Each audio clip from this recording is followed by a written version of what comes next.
Let's have a quick look at the newspapers here. The Star newspaper, Raila central pillars shifting to Gachagua.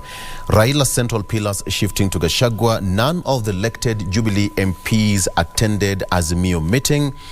It's also said that because of this mass exodus, Kioni admits that many Jubilee members have their feet in UDA. That is the main read here, which is also fleshed out for you on page 4 and 5. PS Korir tore my dress and beat me up over food. Wife tells court.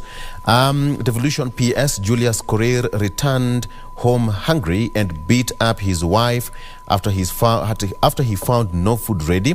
A court heard yesterday the PS Korir's estranged wife Evelyn Koech told the court that he tore her dress and beat her up while she was naked in front of their child.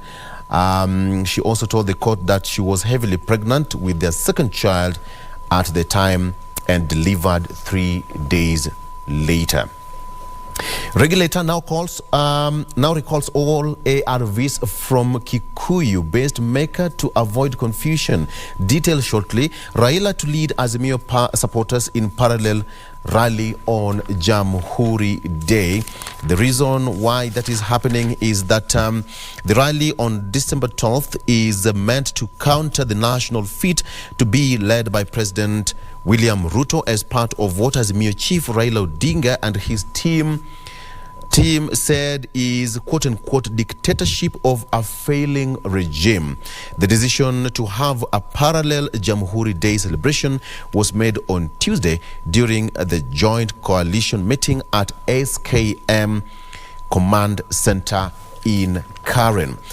There's a story there which says Raila's Mount Kenya pillars signal shift to DP Gachagua. It's an analysis of that particular story and what you need to understand and who supported Raila during the 2022 general election and why the allegiance is now shifting towards Gachagua. Take a deep read on that.